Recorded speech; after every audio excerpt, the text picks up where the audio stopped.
नमस्कार, आप देख रहे हैं व्यू न्यूज़ पावर्ड बाय विनय उजाला। आइए नज़र डालते हैं आज की प्रमुख खबरों पर। अमेरिका में 800 से ज़्यादा उड़ानें हुई रद्द। अफगानिस्तान पाकिस्तान शांति वार्ता फिर विफल, सीमा पर आतंक पर नहीं बनी बात। रूसी दखलंदाजी मामले में नई जांच, पूर्व CIA FBI अफसरों को भेजा नोटिस। तुर्की की अदालत में इजरायली PM के खिलाफ जारी किया अरेस्ट वारंट। ट्रंप ने दक्षिण अफ्रीका में G20 समिट का किया बहिष्कार, कोई भी अमेरिकी अधिकारी नहीं होगा शामिल। ArcelorMittal निप्पॉन स्टील के प्लांट को पर्यावरण मंजूरी पर फैसला टला। त्रिपुरा में संदिग्ध पशु तस्करों के हमले में 5 BSF जवान घायल। जम्मू कश्मीर में सेना ने घुसपैठ कर रहे 2 आतंकवादियों को किया ढेर, अब भी ऑपरेशन जारी। फिरोजपुर से दिल्ली वंदे भारत एक्सप्रेस को PM मोदी ने दिखाई हरी झंडी। दिल्ली में 100 स्थानों पर जल्द शुरू होगी अटल कैंटीन, सिर्फ 5 रुपये में मिलेगा पौष्टिक भोजन।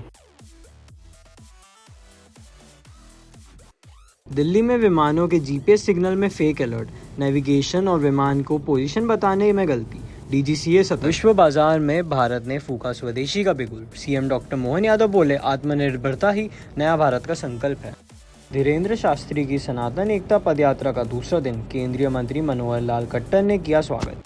भोपाल में 70 साल की बुजुर्ग को बेटे बेटी ने 2.5 साल से कमरे में बंद कर रखा, पुलिस ने छुड़ाया।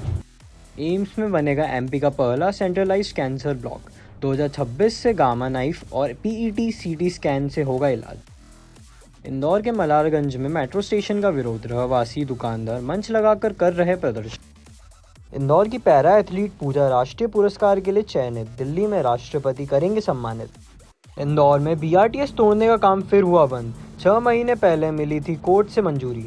इंदौर में स्कॉर्पियो ने 3 दोस्तों को मारी टक्कर, 2 की मौके पर मौत, तीसरा मौत से लड़ रहा जंग। रतलाम से रेस्क्यू हुआ दुर्लभ पेंगोलियन, अब राला मंडल में सुरक्षित, तस्करी की आशंका पर 24 घंटे निगरानी। भोपाल में शुक्रवार को भाजपा प्रदेश कार्यालय में वंदे मातरम 150वें अभियान का हुआ शुभारंभ। मुख्यमंत्री डॉक्टर मोहन यादव और प्रदेशाध्यक्ष हेमंत खंडेलवाल ने मिलकर दी देशभक्ति की नई प्रेरणा। भोपाल में शुक्रवार को भाजपा प्रदेश कार्यालय में वंदे मातरम 150 अभियान का शुभारंभ हुआ। मुख्यमंत्री डॉक्टर मोहन यादव और प्रदेश अध्यक्ष हेमंत खंडेलवाल ने कार्यक्रम की शुरुआत की और वंदे मातरम का सामूहिक गायन किया। इस मौके पर हेमंत खंडेलवाल ने सभी को स्वदेशी अपनाने का संकल्प दिलाया और कहा कि वंदे मातरम सिर्फ एक गीत नहीं बल्कि यह हमारी पीढ़ियों के लिए प्रेरणा और एकता का प्रतीक है।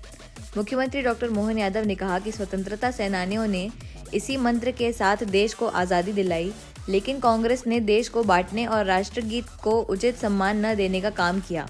उन्होंने कहा कि वंदे मातरम का यह 150वां वर्ष हमारे लिए गर्व और आत्मसम्मान का प्रतीक है, जो हर भारतीय को अपनी जड़ों से जोड़ने की प्रेरणा देता है। अभी हमने यशस्वी प्रधानमंत्री के उस मनोभाव को भी देखा, उनकी उपस्थिति को भी देखा, ये उनकी कल्पनाशीलता भी है, जिसके आधार पर अतीत का 150 साल पुराना वो अप्रतिम गीत, जिसने न केवल आज़ादी की अलख जगाई बल्कि लगभग 150 साल तो हमारे लिए वो जो एक तरह से मंत्र के नाते से उस 19वीं शताब्दी से शुरू हुई यात्रा गुरुवर रविंद्रनाथ टैगोर ने 1896 में उसको स्वर दे करके पुनर्स्थापित करते हुए पूरे क्रांतिकारियों सहित सबके मन में जिस संकल्प की पूर्ति की, उसको बदलते दौर में हमने सबने भगत सिंह को फांसी के फंदे पे चढ़ते देखा, चंद्रशेखर आजाद को अपनी शहादत देते देखा। अलग अलग प्रकार के हरेक हमारे आजादी के संघर्ष में वंदे मातरम का मूल मंत्र जैसे जीवन प्राण बन करके हमको लालायित करता रहा है। हमने अभी यहाँ इस कार्यक्रम के प्रारंभ में भी मैं माननीय मंच हमारे सारे मित्रों को धन्यवाद देता हूँ, माननीय मंत्री विश्वास जी, माननीय मंत्री कृष्णा गौड़ जी, माननीय सांसद आलोक जी, माननीय विधायक रामेश्वर जी, माननीय विधायक भगवान दास जी, महापौर जी, इस अवसर पर सभापति किशन सूर्यवंशी जी, सभी अधिकारीगण और आप सब। ये बात सही है कि आजादी के किसी भी संघर्ष में दुनिया का इतिहास रहा है, अमेरिका हो, इंग्लैंड हो, हर एक देश के अंदर जब आजादी की अलख जगती है, उसका अंदर का संघर्ष अपनी मातृभूमि की तरफ, ललक की तरफ बढ़ाता है। ऐसे में ये शब्दों की रचनाओं से नए प्रकार का स्पंदन होता है, नए प्रकार के मन में संकल्प आते हैं और हर एक व्यक्ति अपने देश के उस मूल मंत्र के आधार पर राष्ट्रभक्ति के गीत से अपने गौरवशाली अतीत के भविष्य के देश के लिए अपनी पहचान बनाता है। और यही कमोबेश हम हर एक देश के गीतों के साथ देख सकते हैं।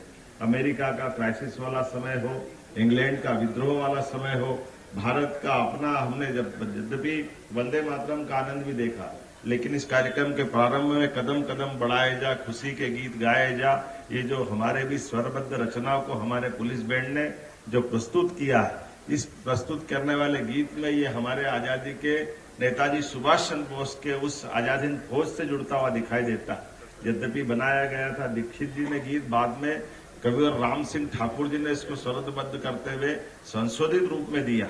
और ये आजादी का अपना अब एक तरह से संघर्ष वाले उस सारे दौर के दरमियान ये भी एक अपना अलग दौर में पहुंचा।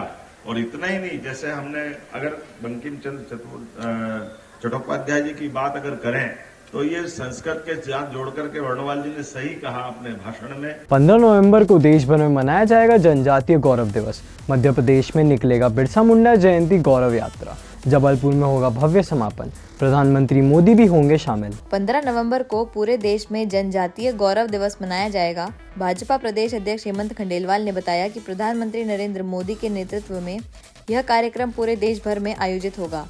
मध्य प्रदेश में 11 नवंबर से भगवान बिरसा मुंडा की राष्ट्रीय जनजाति गौरव यात्रा शुरू होगी, जो 24 जनजातीय जिलों और 47 विधानसभाओं में 4 दिन चलेगी। इसका समापन 15 नवंबर को जबलपुर में बड़े आयोजन के साथ होगा। जनजातीय कार्य मंत्री विजय शाह ने बताया कि इस यात्रा में अलीराजपुर से रथ यात्रा निकाली जाएगी और प्रधानमंत्री मोदी भी शामिल होंगे। राज्य सरकार विदेश में पढ़ रहे प्रतिभाशाली छात्रों को भी इसमें आमंत्रित करेगी। आपकी बात मानते हुए मोदी जी ने 2 केंद्रीय मंत्री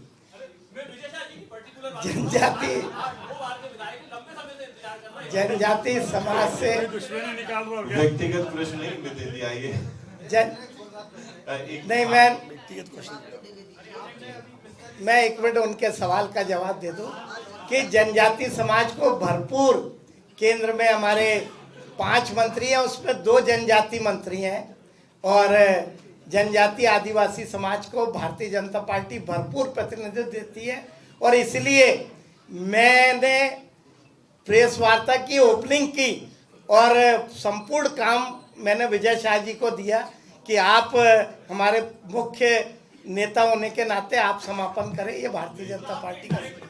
मध्य प्रदेश के 7 जिलों में लंपी स्किन डिसीज का खतरा बढ़ा। सरकार ने शुरू किया मुफ्त टीकाकरण अभियान। पशुपालकों से सतर्क रहने की अपील की पुष्टि के बाद पूरे प्रदेश में अलर्ट जारी कर दिया गया है। सरकार ने मुफ्त टीकाकरण अभियान शुरू किया है ताकि संक्रमण पर काबू पाया जा सके। Senior veterinary surgeon doctor Pankaj Kapoor ने बताया कि यह बीमारी दक्षिण अफ्रीका से शुरू होकर राजस्थान के रास्ते भारत में फैली है और अब इसकी दूसरी लहर चल रही है। उन्होंने पशुपालकों से बीमार पशुओं को अलग रखने और समय पर टीका लगवाने की अपील की। वायरस एक्चुअली में, जैसे इसका नाम ही लंपी वायरस है, ये एक वायरस जनित डिसीज़ है जिसके जो सबसे पहले साउथ अफ्रीका में देखी गई थी। वहाँ से स्प्रेड होते होते ये अपने भारत सरकार राजस्थान के थ्रू या इंडिया में भी फैली। और ये जिस भी एनिमल में एक बार लंपी वायरस हो जाता है वो इम्यूनिटी डेवलप हो जाती है। पहले इसकी कुछ दिन पहले 6 महीने पहले एक माइल्ड रेंज आई थी, मतलब जो लंपी वायरस इतना ज़्यादा तेज फॉर्म में नहीं था, उसकी पैथोसिटी ज़्यादा तेज नहीं थी।